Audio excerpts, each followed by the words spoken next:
we're on chapter 8 on the study of the periodic table, and I'm just going to go over really quick because the quizzes are going to be coming in the test, so I want to kind of reiterate what things you need to know. So the periodic table, we have that picture, you know what the periodic table and the history. We have Dobereiner triads. He put all these elements together in groups of 3.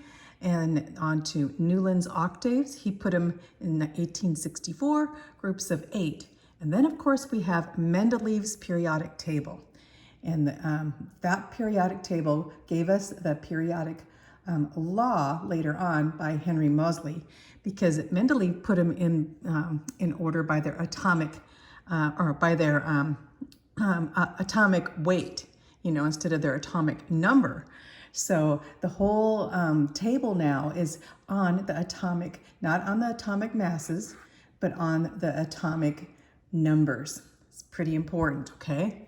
So the periodic law says the idea that the properties of the elements are periodic functions of their atomic masses. But they found it wasn't the atomic mass, but it's the atomic numbers, which are the number of protons, which equal the number of electrons. So atomic numbers is what we go by. Not the atomic weights. The atomic weights have also include the whole weight of the whole atom, which includes the neutrons and protons and electrons. But now they only go just by the weight of, just by the atomic numbers. Atomic number means the protons. So that's our periodic table. The periodic law was the idea that they are periodic functions of their atomic masses. So, and that's what Mendeleev did. Just so you know that. So, and let's go down here to classification. Sorry, I'm moving it down. Hopefully I don't goof up there. Classification. So now we have different ways of classifying. And so we can just look at our periodic table and see how these are classified. We're going to see our general classification we're going to be able to tell which ones are non-metals and which ones are metals and which ones are semi-metals by doing that. And then we're going to be able to classify them in the main group. And the main group is the main group that react all the time. And we do most of our equations on this main group of elements. And then we're going to show the transitional elements, which are going to be in the middle. They're 3 through 12 on that column. And then onto the intertransitional. Now remember, the groups go up and down, and the periods go across. So when you're measuring a group, you're going to go up and down, and the periods are going to be those elements that are just across from each other. Very important, okay? And so this last part here, it says we're going to go about the main group classification and classify it into groups that have names. And group 1 is the alkali metals, group 2, alkaline earth metals, and groups 13, 14, and 15 don't have any special names. The group 16 is it looked like it says chalcogens, but you pronounce it chalcogens, and those are following oxygen in the same line as oxygen. And then the last is very important because they produce salts, and halogen means salt. And so that would be group 17. And the very last group, I said last group, but that's the very second to the last group. And the last group is going to be the noble gases, and those noble gases, they are pretty stable because their electrons are filled up in their shell and they don't like to take other electrons. So they're called noble gases because they don't really react very well. Okay? So let's talk about those lines. Let's just look at our table here. So now you have a test and you got to say, oh, which you look up whatever element that is, and you can see where it is. The first thing you're going to look and see, okay, say that we take magnesium. Okay, magnesium we know is going to be, of course, on the left, you see all of these blue on the left from here on are all metals. A lot of elements are metals. Even though they don't look like metals sometimes, they're in the metal category. And then we have all of the non-metals. You know, the non-metals are over this direction. They're what the halogens, which are salt-like, in this direction. And then we have in the middle semi-metals. And these are very important, especially because we developed computer chips out of them. So just remember, when you look to the left is going to be your metals, and to the right is going to be your non-metals. Okay? And then again, the main group elements, And I said the main group elements are going to be these groups. Column 1, column 2, and on to column 13, 14, 15, and 16, 17, 18. All of these are going to be main group. You can tell because it's the top. See the top here? We have 1, 2 up here, and then we have these up here. So all of this and all of this going down there and all of this are going to be our main group. And they react the most because basically these are reacting with these the most, okay? So those are the main group. And then if you want to know what are the groups that are transitional metals, and they're like a lot of different metals that are like gold and silver and everything, they're going to be all these in the middle from 3 to 12. These whole things are going to be our transitional metals, they call them, transitional. So we have here, this group over here is a main group, this group's a main group, and this is the transitional metals. And then this down here, it says right here, intertransitional metals. These we don't get into so much because they have very, very high atomic numbers and such. But anyway, these are down here, intertransitional. The transitional metals are here, and as you say, transitional metals here. And then of course we have the main group right here and the main group over here. So that's important because you need to know that on your periodic table. The other things is that some of these columns, remember, columns are groups and periods go across. 2 things you need to know. So the main group classification here, if you say group 1, these are alkali. They don't have the word earth in it. They just have alkali metals, they call them. These will be our alkali metals, okay? And this second group is kind of like them, but they call them the alkaline earth metals. So you need to know, those 2 are important that we know because they react all the time. Both of these columns react a lot. So a lot of your equations are on all of these.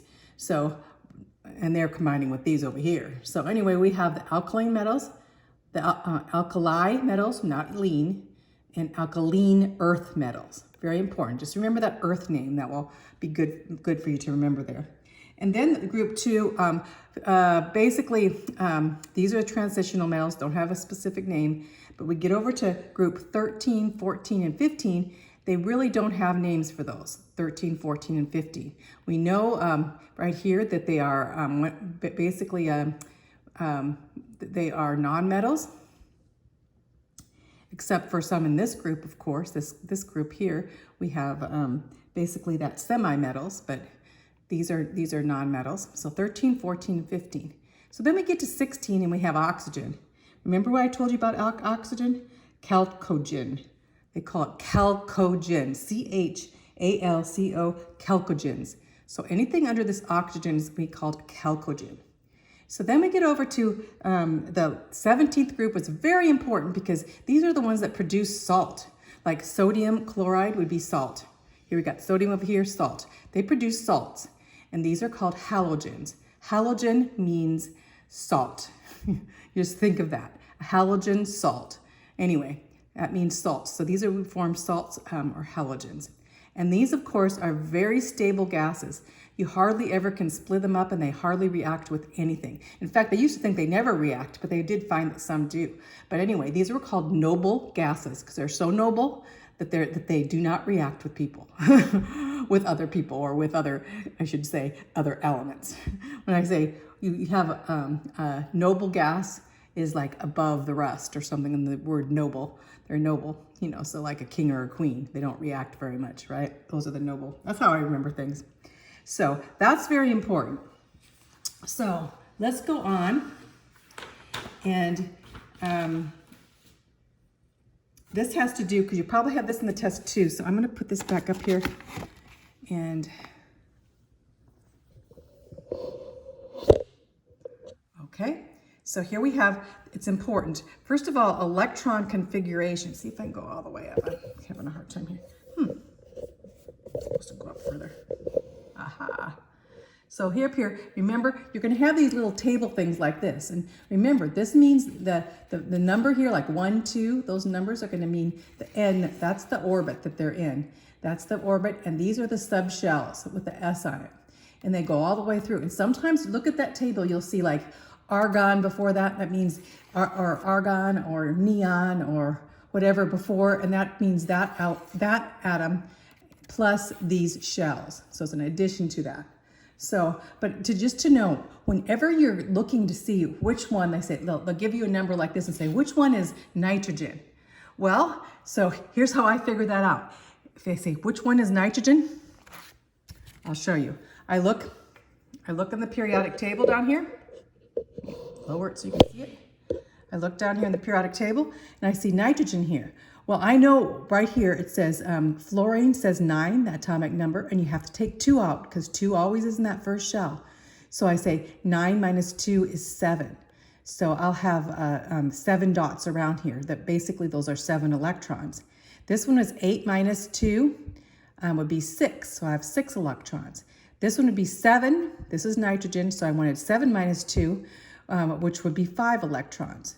And this is 6 minus 2 would be 4 electrons. I do that there very easily. So then when they give me a number, I can right away, bing, I don't have to like look it up and try to figure it out for a long time.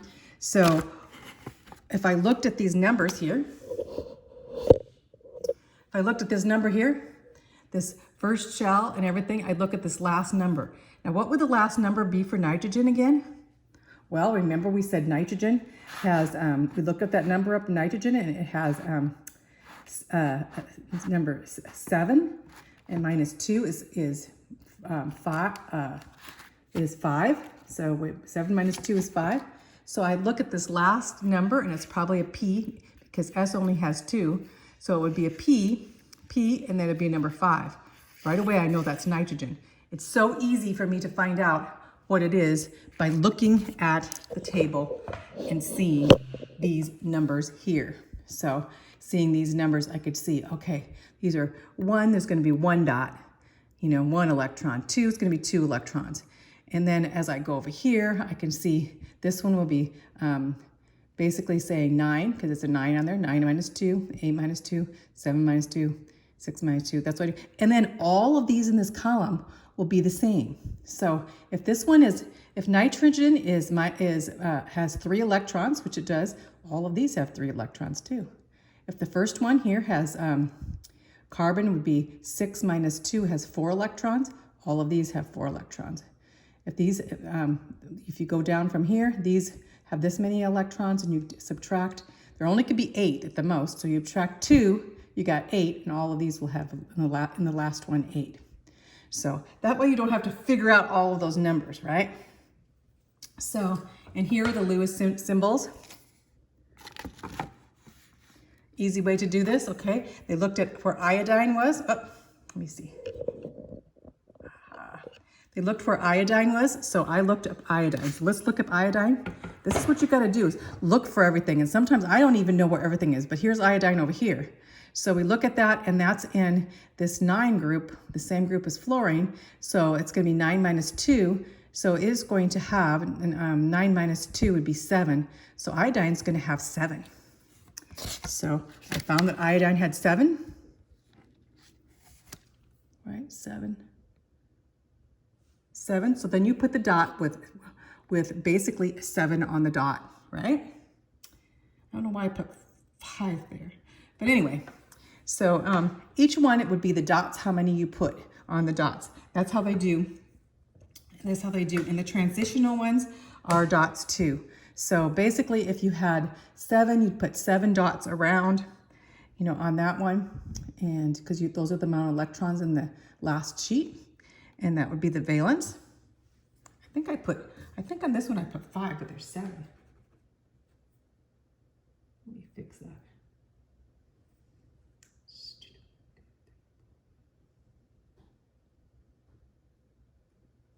So it looked like this.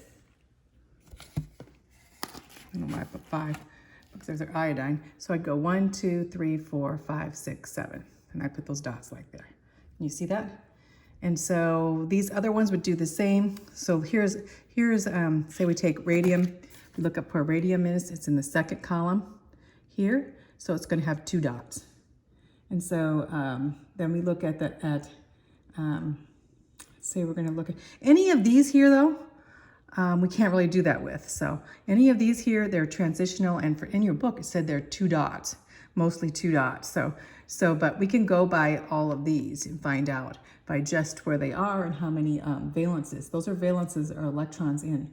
So if you took oxygen here, of course, would be 4. How would we write oxygen with 4? Can you see this? So oxygen would be 1, 2, 3, 4. It's just that labeling, and we went over some of those already. So those electron configurations. So basically you have to have this table to find out where everything is, right? So let me see. Now this last thing is very important. And then I'm going to go over the quizzes. So, because you will get them wrong if you don't really know this. And the way they put it in the book was very complicated, and I can do it much easier by just taking notes from what the book. This was in section 8.5. So let's start up there so you can see. So these are the periodic properties we need to know. And what I do really quick, and you can do when you're doing the test, is to remember are you going to increase or decrease here? So what I do is I draw this, arrow this, and then arrow this way, and then I put small at the top because it's small, large at the bottom, and small over here. So if the problem there, I just put SL small, or SS, or S large small, because that's what happens. These are atomic radiuses. And as for this would be a picture of the whole picture of the periodic table right here. So you would take this here, this periodic table, and basically that going from small to large this way, and then you'll go from large to small this way. That is the atomic weight. So if you had a number of basically a element that was over here and over here, you could actually tell because it goes from large to small. So this one would be larger over here, right? Or if you had one like 2 in a row, like magnesium and calcium, so this would go from small to large. So the bottom one would be larger. So that's how you can find that. And so you look them up on this thing and see what position are they from each other, and then you can find which one's smaller than the other, okay? You're gonna have to do these, so we'll do a bunch of those, whatever. And so that's important. These are the atomic radiuses. Atomic radius means how large the atom is.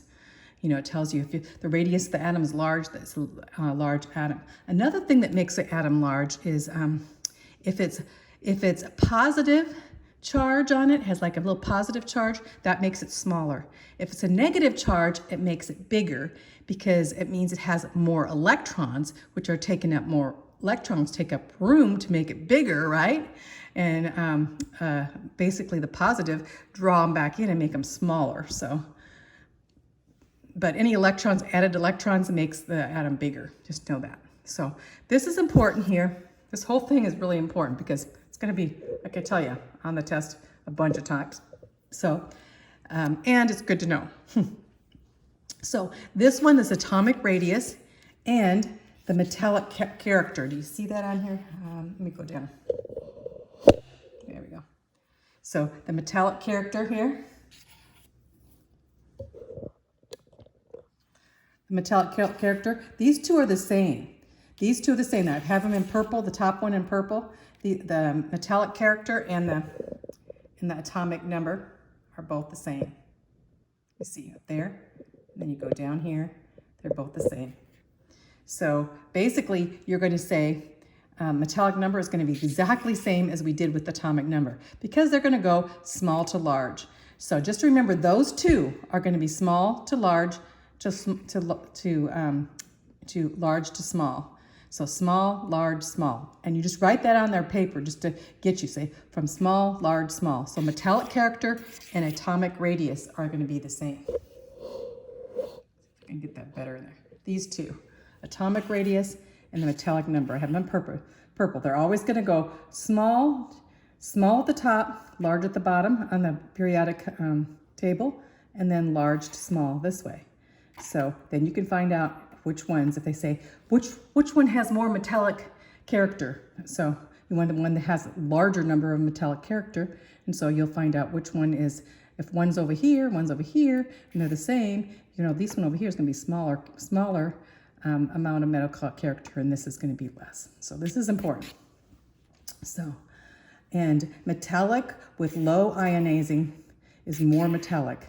Basically, metals, they they have low ionizing energy because they combine really easy. So on to ionic radius. Actually, ionic radius too is a radius. They're the same. So atomic radius and ionic radius will be the same chart here. They're the same because of the radius, how big it is. And metallic character would be with that. Now the other three things that we have is ionizing energy. Let's go down. We have ionizing energy, and we have electron affinity, and we have electron negative. So these are going to be opposite from the others that we had. Instead of getting larger as they go down, they're going to get smaller. So large to small and then to large. They're just going to be exactly opposite. So if you find one, you can find the other because they're exactly opposite. So ionizing energy means to remove electrons, and it takes what kind of energy? You know, basically, we're going to decrease. We're going to decrease the energy instead of increase the size. Decrease and increase. You're going to go the opposite direction. And then again, the electron affinity of the atom, and it's going to add one electron to the group right here.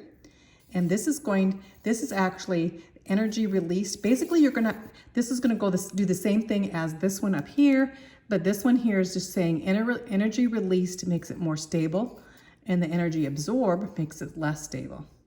And this last one, electron negativity, and basically electron negativity is going to be exactly like this ionization, which is opposite from how large it is, from large to small. So I always put this little here on the side whenever I'm figuring this out, and then I put my little atoms in here to see which one from the table, to see which one. So if I look at this one and this one, I can say, okay, is it going from large to small there, or how is it going, depending on what we're looking for. So it's important. I put these little things here so I can know, so that then when you try to do them, you don't have to, you know, because he'll think, oh, did he want smaller or larger, and it gets really confusing. So I always put the little chart there, and then I just kind of put my little, you know, the signs in this of the different elements and see where they are, whether they're getting increased or decreased in the situation. Okay? So that's pretty important. So we're going to go over, I want to go over the section review really quick here. And from the section review, we'll go over some of the ones in the chapter review, and then I'm going to go over the quizzes. But I just want you to know how to do this. Let's see. Let's make this bigger. You enter full screen. There we go. So I keep that there behind there so that we can do these, because we're gonna have to look them up. Okay. So your first question is, which one has the lowest first ionization? So remember, so first of all, I remembered, okay, I always just remember that, you know, the atomic radius always goes from small to large, and practically everything else except the metallic goes, remember, metallic and atomic radius are together, and then ionization and electromagnetic, these two that we're going to talk about are going to be opposite. So I looked and I put down my little thing. I just put large, small, large. And so then I look up the lower first one, and they say first A is oxygen and carbon. So I looked up oxygen and carbon. So see if we can see. I think you could probably see it right here. It's kind of, let me get it down a little bit. You can see. So we have oxygen here and carbon here. So if I have oxygen and carbon there, which one is going to be? So here's what I did. I to move it back and up and down here, but here's what I did. So I put where they were kind of in here, and the oxygens over here and carbons over here. So I put a little O and C, and then I look on here. So if C, is that going to be lower or is that going to be higher? Well, we see if it goes from small to large, so C is going to be lower because it's going from small to large across. See how I did that? So now we're going to go on to B, and they have neon and sodium. So on B, so I'm going to look here, where is neon and where is sodium? Go down again. So we have neon's way over here and sodium's way over here. Okay, so that's what I put. I put sodium is over on this side, so I put a little sodium here, like sodium and neon here, and I put neon here, sodium and neon. So then I look at this here and I think, okay, sodium and neon, can you see this? So sodium and neon, sodium's on this side, neon's on this side. So I just kind of put down sodium and neon. So if I'm gonna go small, we wanna know which one has the lower one, so we want to know which one's the small one. So if I have sodium and neon is going small to large, then sodium is going to be the smaller one. You get it? So that's kind of important. And then we go on to, we're going on to phosphorus and nitrogen. Well, this is a different case. Let's look at phosphorus and nitrogen. Where are they? So we have phosphorus and nitrogen right here. They're right above each other. So phosphorus in the bottom and nitrogen is on the top. So what I did, you see here, I put down phosphorus and nitrogen. I put a little N at the top and P at the bottom. And then I looked over here. So it's going to go large to small. So which one's going to be the smaller one? It's going to small. P's on the bottom. It'll be P on the small. Another, you could do the same thing with B and N. I looked up B and N. So I put down which one's going to be smaller. Well, B's on this side and N's on this side. So if B's on this side and N's on this side, it's going to be basically N's going to be larger and B's going to be smaller. So they put that. See how I did that? That's how you're going to do these, okay? So, and let's go on to the next one. And this one is electromagneticity, which is the same as ionization. Remember, these weird ones are all the same, except for metallic and except for how large the radius is. They're going to be opposite. So here we have electromagneticity. Again, it goes from large to small and large. So I just put this here, large, small, large. And so then I looked these up. And I looked up, where oxygen and fluorine is. So I looked that up here. And here we have oxygen. Can you see this here? Here we have oxygen and we have fluorine. One's on this side and one's on this side. So that's what I put, OF. That means oxygen's on the left and fluorine's on the right. So if oxygen's on this side and on left, which one's going to be smaller? Well, oxygen will be smaller, but it says they want to know which one's going to be larger. So fluorine would be larger. Okay, and then I look at this one, sodium and chlorine. If you look down here, what do we have? We have sodium's way over here and chlorine's way over here. So which one's going to be larger? Electronegativity. And so we have sodium this side and chlorine this side. So it goes from small to large. So which one's going to be large? Chlorine, because it's going to be chlorine's on this side. So, and then on to the same one, but this one is AS and BI. So let's see where I found that. Let's see, I kind of, AS and BI are right here. So AS is going to be above BI. So if AS is above BI, remember it goes large to small. Which one's going to be the larger? The one on top. AS is on top, so it's going to be larger. So onto the more metallic we get, it's going to be the same way from small to large to small. And so they looked for this one. You look up, just look up on here, and it's going to be metallic. This is the same. This is opposite from what we've known. More metallic is the same as the smaller radius that we have. Okay. So more metallic is going to be, if we took aluminum and bromine. Okay, we take aluminum. Let's see, and B. Where's B? Let's see. Right here. Okay, so we have bromine and aluminum are right on top of each other right there. So then I put this here. I put the B over the AL so I can see where they are, and I realize which one's going to be smaller and which one's going to be bigger in metal. So B over AL, AL will be. And I did the same with sodium and aluminum. I noticed that I put down here that sodium's going to be way over on this side. We know that. Aluminum's way over this side. So basically N and AL, which one was going to be bigger or smaller? We're going to see that the one on the left is going to be bigger. So we put down sodium. The same with lithium. Lithium's way over here and carbon's way on the other side, right here. So which one is it going to be? Lithium is going to be more metallic. Also larger. So let me do this last really quick. I'm going to stop there and finish up this with the chapter review. But you see how to do these? How important it is to put this little graph here besides. That's the only way I could do it. So just to say which of they're going small and large. And always remember, the more metallic and the smaller radius here are the same. This is the same as this one. And then these two are the same. They're opposite.